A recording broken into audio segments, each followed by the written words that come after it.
Hello दोस्तों, स्वागत है आपका सोशियोलॉजी क्लासेस के हमारे यूट्यूब चैनल पे। तो हम आपको पहले एक ज़रूरी सूचना दे देते हैं कि आंसर की आ गई है और कट ऑफ की वीडियो हमने डाल दिया है। आपने नहीं देखा तो देख लीजिए। और आज हम देखने वाले हैं किनशिप सिस्टम पार्ट 2, भारत में नातेदारी भाग 2। इससे पहले हमने आर.एस. लोबी द्वारा 6 भागों में विभाजित, जिनमें से परिहार और परिहास के बारे में पढ़ चुके हैं और आज हम देखने वाले हैं उससे आगे। तो आइए देखते हैं। मातुले, अगला उन्होंने बताया था मातुले। इन संबंधों में मामा की महत्वपूर्ण भूमिका होता है और मातृसत्तात्मक समाजों की विशेषता यह होती है। तो मातृसत्तात्मक समाज जहाँ होती हैं वहाँ पर मामा की भूमिका महत्वपूर्ण कहीं कहीं होती है, तो उसे मातुले सिस्टम कहते हैं। जैसे भांजे को पालने और विवाह आदि कर्तव्यों में मामा का महत्वपूर्ण भूमिका निर्वहन करता है। तो मातुले खास करके कहाँ पाई जाती है? तो खासी, टोडा, होपी इंडियन, जूनी, ट्रोबियाट आदि जनजातियों में मातुले संबंध पाए जाते हैं। अगला है पितवस्वसे। तो पितवस्वसे है जो कि इमिटेटेड, इसको इंग्लिश में कहते हैं। तो इसमें जो है संबंधों में बुआ की महत्वपूर्ण भूमिका होती है। यह पितृसत्तात्मक समाजों की विशेषता होती है। यह मेलेनेशियन की जनजातियों में भतीजे के विवाह में बुआ की भूमिका निर्णायक होती है। रिवर्स ने बैक्स द्वीप में बुआ की प्रधानता देखी है और दक्षिण अफ्रीका की कई जनजातियां भी इस तरह के सिस्टम पाई जाती हैं। तो इस तरह की सिस्टम आपके भारत में भी पाई जाती हैं। जब किसी को बच्चे पैदा होते हैं तो उस समय नामकरण के समय बुआ की महत्वपूर्ण भूमिका होती है। उन्हें उत्तर भारत में तो उपहार देकर बुआ को खुश किया जाता है, तो उसी तरह। और वहीं अगला है थोंगा जनजाति में बुआ जो है, बुआ को ररानो ररानो कहा जाता है, जिसका मतलब पिता है। थोंगा जनजाति में बुआ को ररानो अर्थात पिता के समान इज्जत दी जाती है। वहीं जुलू में उन्हें उबाबा कहा जाता है। जुलू उबाबा कहते हैं। वहाँ भी बुआ को पिता के समान ही इज्जत दी जाती है, अर्थात भूमिका महत्वपूर्ण होती है। वहीं टोडा में बच्चों का नामकरण बुआ ही करती है। अगला है चैपल तथा खून। चैपल तथा खून कहते हैं कि यह विचार प्रतीत होता है कि पितवत्सरे का मुख्य उद्देश्य विवाहोपरांत बुआ से संबंध शिथिलन न पड़े, इसलिए इस व्यवस्था को बनाए रखना है। तो चैपल और खून कहते हैं कि पितवत्सरे का यह मुख्य भूमिका होती है कि अगर बुआ की जब शादी हो जाती है तो उनसे अपना संबंध मजबूती से बनाए रखना होता है, अर्थात कमजोर या टूटे ना, इसलिए चैपल खून कहते हैं कि इस प्रकार की प्रथा विकसित की गई थी। अगला उन्होंने बताया है सहकष्टी या सहप्रवासिता या कावेट। तो यह भी कई बार एग्जाम में पूछा जाता है। कावेट, सहकष्टी, सहप्रवासिता क्या चीज है? तो इसका अर्थ है कि मिलकर कष्ट उठाने वाला। कई जनजातियों में पत्नी के गर्भकाल के समय पति को भी उन निषेधों का पालन करना पड़ता है जिनका पत्नी करती है। तो कई जनजातियों में पत्नी जिन जिन निषेधों का पालन करती है उसका पालन पति को भी करना पड़ता है। जैसे खान पान में, व्यवहार में, क्रिया आदि में उस तरह के निषेधों का पालन करना पड़ता है। जो जो पत्नी खाएगी वही पति खाएगा। जिस तरह पत्नी व्यवहार करेगी उसी तरह से पति भी व्यवहार करता है। इन निषेधों, खान पान, क्रिया के साथ जो निषेध है उसके अलावा व्यक्ति को प्रसव के समय चीखना तथा चिल्लाना भी पति को पड़ता है। जिस तरह स्त्री प्रसव के समय चीखती और चिल्लाती है, उसी तरह पति भी कई जनजातियों में अपने आप को प्रदर्शित करता है, अर्थात चीखता चिल्लाता है प्रसव के दौरान। मालिनोवस्की के अनुसार जो कुवेट प्रथा है वह एक सामाजिक विधि है जिसके द्वारा पति अपनी पत्नी तथा संतान के प्रति प्रेम व त्याग को स्पष्ट करता है या दिखाता है। तो मालिनोवस्की क्या कहते हैं कि यह समाज द्वारा एक विधि है जिसके माध्यम से पति जो है अपने पत्नी और संतान के प्रति प्रेम को दिखाता है। अगला है फ्रेजर। फ्रेजर ने इसे जादू और टोने की दृष्टिकोण से देखा है। कहा कि भारत में टोडा, कोरबा तथा खासी जनजातियों में यह प्रथा प्रचलित है। अब फ्रेजर का मानना था कि पति इसलिए ऐसा करता है ताकि उसकी संतान जो है अच्छे से पैदा हो या उसे कोई रोग कष्ट या भूत पिशाच आदि की समस्या न हो, यह ऐसा फ्रेजर का मानना था। अगला माध्यमिक संबोधन। माध्यमिक संबोधन तो हम ग्रामीण समाज में देख सकते हैं कि पति पत्नी एक दूसरे को प्रत्यक्ष संबोधन से नहीं पुकारती, बल्कि कहती हैं पप्पू के पापा, गुड़िया की माँ कहकर पुकारते हैं, अर्थात अपने बच्चों के नाम लेकर उनको पुकारते हैं। तो जब इसे माध्यमिक संबोधन कहते हैं। जैसे यह एक व्यक्ति है, यह उसका बच्चा है और यह उसकी पत्नी है। तो व्यक्ति को जब अपनी पत्नी को बुलाना होगा तो वह इसका नाम लेकर इसके माध्यम से इनको पुकारेगा। तो यही क्या हो गया, माध्यमिक संबोधन। आगे टायलर ने इस प्रथा का विकास मातृसत्तात्मक समाजों से हुआ है, आगे चलकर पितृसत्तात्मक समाजों में भी फैला। तो टायलर क्या मानते हैं, टायलर मानते हैं कि सर्वप्रथम मातृसत्तात्मक समाज का विकास हुआ था, तो इसीलिए वह कहते हैं कि जो माध्यमिक संबोधन है वह पहले मातृसत्तात्मक समाजों में आया, उसके बाद आगे आगे चलकर धीरे धीरे पितृसत्तात्मक समाजों में भी इसका विस्तार हो गया। आगे लोवी कहते हैं कि इसका मुख्य कारण जो है, माध्यमिक संबोधन का मुख्य कारण है जनजातियों में सीमित शब्दावलियां होने के कारण माध्यमिक संबोधन का विकास हुआ है।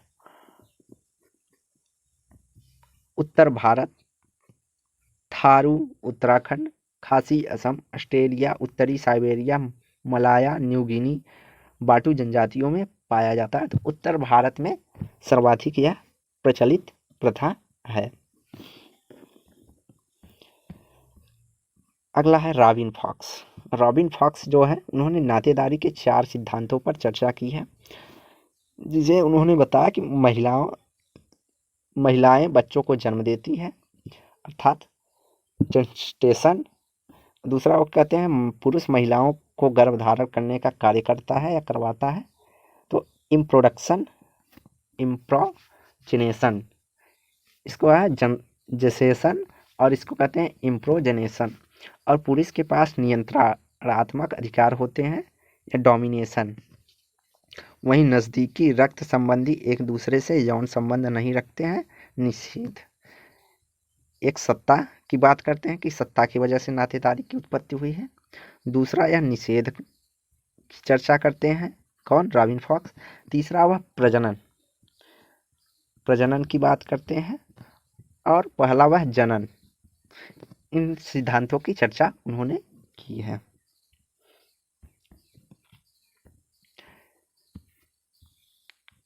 आगे है समानतः विश्व में 2 प्रकार के वंश समूह पाए जाते हैं। तो वंश समूह एक पितृवंशी होता है, दूसरा मातृवंशी। सामान्यतः तो पितृवंशी समूह जो होता है वह पिता के पक्ष के लोग शामिल होते हैं तथा उपनाम पिता के पक्ष से प्राप्त होता है। अधिकांशतः प्रत्येक समूह यही पाया जाता है। पितृसत्तात्मक खास करके भारतीय समाज में यह अधिक देखा जाता है। मातृवंशी समूह, तो मातृवंशी समूह जो है, इसके अंतर्गत माता पक्ष के लोग शामिल होते हैं और उपनाम जो है माता पक्ष से प्राप्त किया जाता है। तो केरल के नायर, खासी, मेघालय के खासी और गारो जनजातियों में यह प्रथा पाई जाती है, मातृवंशी। इसके अलावा जो दक्षिण भारत के कई इलाकों में मातृवंशी प्रथा पाई जाती है। अगला वंशानुक्रम। तो वंशानुक्रम क्या है, तो वंशानुक्रम का प्रयोग एक व्यक्ति तथा उसके पूर्वजों के बीच पाए जाने वाले मान्य सामाजिक संबंधों की अभिव्यक्ति के लिए किया जाता है। तो वंशानुक्रम जो होता है वह एक व्यक्ति के पीढ़ी दर पीढ़ी मान्यता प्राप्त पूर्वजों के लिए किया जाता है। ब्राउन ने वंशानुक्रम को एक कानूनी अवधारणा मानते हैं। तो ब्राउन जो है वंशानुक्रम को एक कानूनी अवधारणा के रूप में देखते हैं। एक कहते हैं किसी व्यक्ति की पहचान कानून करने के लिए डीएनए टेस्ट आदि करता है, तो उसे वंशानुक्रमण कानूनी अवधारणा इन्होंने माना है।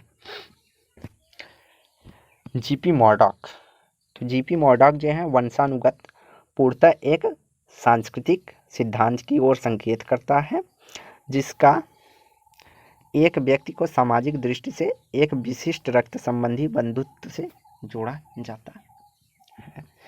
तो माड़ा कहते हैं एक पूर्णतः सांस्कृतिक सिद्धांत की ओर संकेत करता है वंशानुक्रम, और इसमें एक व्यक्ति होता है, वह किसी विशेष रक्त समूह से केवल जुड़ा होता है, उसे व्यक्त करने के लिए वंशानुक्रम शब्द का प्रयोग किया जाता है। आगे इन्होंने बताया है वैकल्पिक वंशक्रम, एक पक्षी वंशक्रम और पितृ पक्षी वंशक्रम और मातृ पक्षी वंशक्रम की चर्चा की है। तो वैकल्पिक वंशक्रम के अंतर्गत ऐसे वंशक्रम की सदस्यता जिसमें पुरुष से उसकी पुत्रियों तथा महिलाओं से उसको पुत्र को प्राप्त होता है। तो यहाँ तो वैकल्पिक वंशाक्रम दिया है, लेकिन अर्थ क्या है, वंशानुक्रम इसमें सदस्यता जो है पुरुष अर्थात नाम जो है वो पुत्रियों को प्राप्त होता है, और महिला की तरफ से अर्थात उसके पुत्र का नाम या वंश की प्राप्ति होती है। अगर यह पुरुष है और यह स्त्री, यह पुरुष है और यह स्त्री हो गई, तो इसे अपने पुत्र को इनकी पीढ़ी का जो है नाम प्राप्त होगा या क्रम प्राप्त होगा, उपनाम प्राप्त होगा, और जो पुत्री होगी वह अपने पिता से वंशक्रम की प्राप्ति करेगी। यही वैकल्पिक वंशक्रम की चर्चा इन्होंने की है। एक पक्षी वंशक्रम में इस वंशक्रम की सदस्यता जो है महिला या पुरुष दोनों में से किसी एक से निर्धारित होती है। या तो मातृवंशक्रम चलेगा या तो पितृवंशक्रम चलेगा, किसी एक में, मतलब विकल्प दोनों का रहेगा, लेकिन आप किसी एक वंशक्रम के साथ ही जा सकते हैं। अगला है पितृवंशक्रम। तो इस वंशक्रम की सदस्यता केवल पिता की ओर से चलती है, और मातृपक्षी वंशक्रम में इस वंशक्रम की सदस्यता केवल माता अर्थात महिला की तरफ से चलता है। आगे है संदिग्ध वंशक्रम। संदिग्ध वंशक्रम को जो है उभयगायी वंशक्रम का भी एक रूप होता है, जिसमें माता या पिता दोनों में से किसी एक पूर्वज के आधार पर वंश का निर्धारण की छूट होती है। तो संदिग्ध वंशक्रम या उपवंशक्रम या उभयगाही वंशक्रम या कह सकते हैं दो पक्षी वंशक्रम, इन तरह से नाम से देख सकते हैं। तो यह न्यूजीलैंड के हामू माओरियो में पाया जाता है संदिग्ध वंशक्रम। तो इसमें केवल एक ही या तो माता के पूर्वज के क्रम से वंश का निर्धारण होगा या तो पिता के क्रम से वंश का निर्धारण होगा। उपग्राही वंशक्रम, इस वंशक्रम में वंश का निर्धारण जो माता पिता दोनों की ओर से एक साथ होता है। आधुनिक में उभयगाही वंश क्रम की एक विशेषता देखी जाती है। तो आजकल के बच्चे जो है अलग अलग वंशक्रम के लोग शादी करते हैं, तो उनके बच्चे अपने सरनेम में माता और पिता दोनों का वंशक्रम नाम लिखते हैं। लेकिन भारतीय समाज में जो है अभी तक ऐसा बहुत कम ही देखा गया है। भारतीय समाज में है या तो व्यक्ति मातृ पक्ष से जुड़ा है या तो पितृ पक्ष से वंशक्रम का निर्धारण होता है। लेकिन नगरों के समय में उभयगाही वंशक्रम देखने को मिलता है कहीं कहीं पर। तो अभी इसका जो है प्रसार धीरे धीरे हो रहा है। अगला द्वैध या द्विवंशक्रम। तो द्वैध या द्विवंशक्रम क्या होता है, इस वंशक्रम में अलग अलग कार्यों के लिए अलग अलग वंशक्रम का निर्धारण होता है, अर्थात माता की ओर से और पूर्व निश्चित की ओर से। तो जो द्वैध या द्विवंशक्रम है, इसमें दोनों वंशक्रम का नाम किसी विशिष्ट कार्यों के लिए अलग अलग निर्धारण हो सकता है। जैसे बच्चे का नामकरण या किसी अन्य कार्य के लिए शिक्षा के लिए माता के वंशक्रम का प्रयोग किया जा रहा है, तो विवाह के लिए पिता के वंशक्रम का प्रयोग किया जा रहा है। अगला समानांतर वंशक्रम। इस वंशक्रम में वंशाक्रम का निर्धारण लिंग के अनुसार होता है, अर्थात पिता से पुत्र को और माता से पुत्री को प्राप्त होता है। तो समानांतर वंशक्रम जो है, इसमें पुत्र को अपने पिता का वंशक्रम अर्थात वंश का निर्धारण होता है, अर्थात उपनाम की प्राप्ति होती है, और माता को अपनी पुत्री से।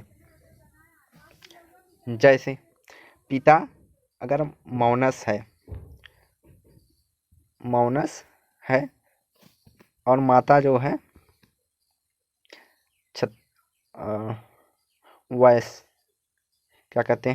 रघुवंशी है, यह जो है गोत्र नाम है।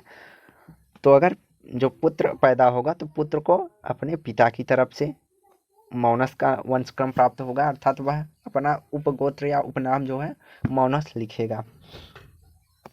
और वहीं जो पुत्री है उसे, अगर इन दोनों की पुत्री है लेकिन उसे पिता की तरफ से न होकर माता की तरफ से वंश का निर्धारण होगा, अर्थात उसका उपनाम जो है मौनस न रखकर रघुवंशी रखेगी। तो यह जो सिस्टम है समानांतर वंशक्रम के रूप में देखा जाता है। तो अगला है गोत्र। तो गोत्र क्या होता है? गोत्र से तात्पर्य काल्पनिक पूर्वजों के एक समूह से होता है, अर्थात गोत्र एक पक्षी परिवारों का संकलन है, अर्थात जिसके सदस्य अपने को एक काल्पनिक पूर्वज का सदस्य मानते हैं। तो जैसे पहले मुनि और ऋषि होते थे, तो आज के समय भी कोई मानता कि मैं उस मुनि के खानदान अर्थात पीढ़ी गोत्र से चला रहा हूँ। जैसे अभी हमने पिछले उदाहरण में मौनस और रघुवंशी का चर्चा की है। तो मौनस जो है एक ऋषि का वंशक्रम है और रघुवंशी जो है वह राम जी के वंशक्रम से जुड़ा हुआ है। तो इस तरह से हम देख सकते हैं। अगला है गोत्र की विशेषताएं। गोत्र की प्रमुख विशेषताएं होती है, व्यक्ति जो है गोत्र के बाहर विवाह करता है, अर्थात गोत्र बहिर् विवाह होता है। सामान्य पूर्वज के इर्द गिर्द विकसित नातेदारी संगठन होती है, अर्थात उसके सामान्य ही पूर्वज जो होते हैं उसके इर्द गिर्द ही नातेदारी संबंध होता है।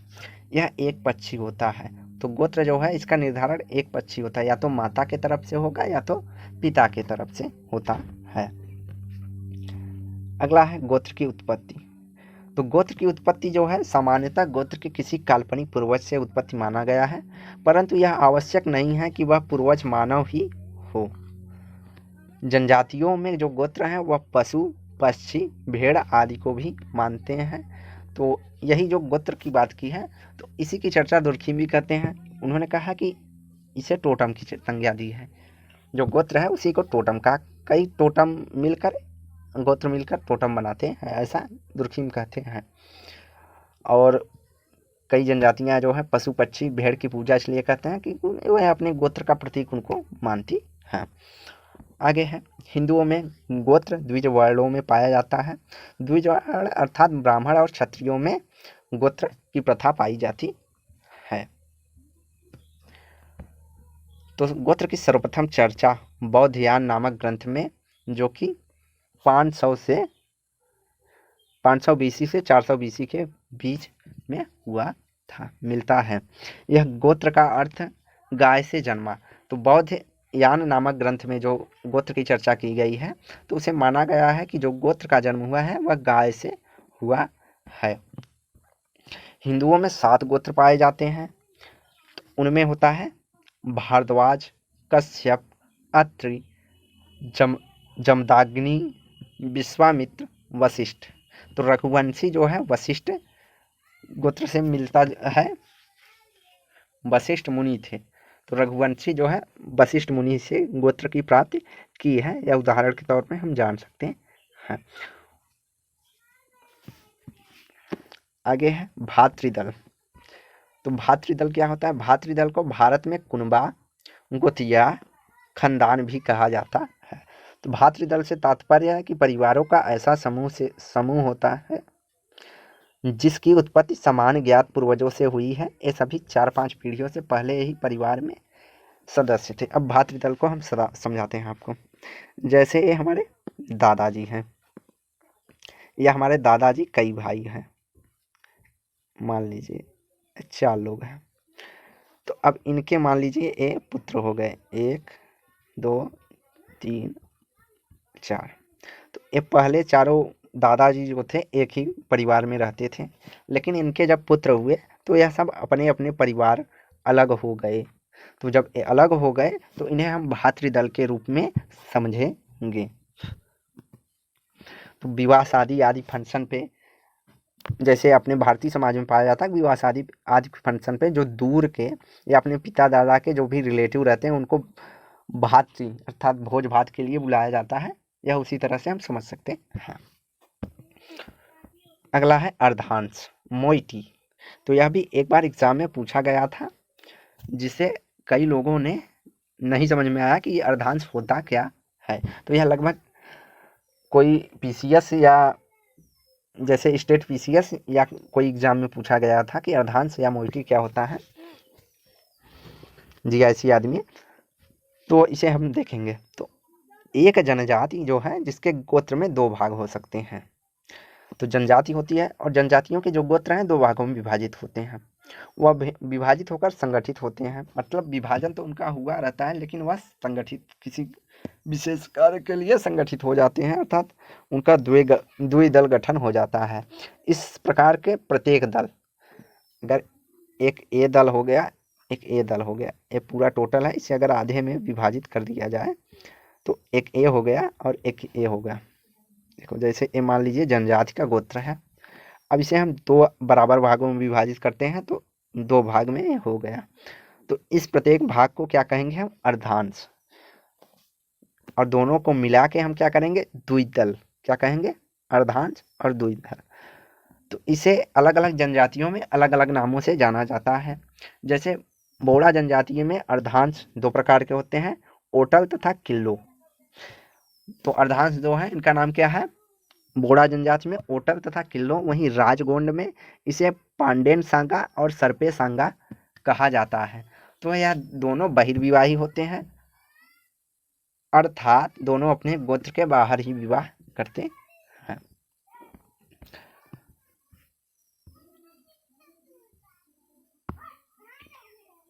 आज की वीडियो यहीं समाप्त करते हैं। वीडियो को लाइक एंड शेयर करें, चैनल को सब्सक्राइब करें। धन्यवाद।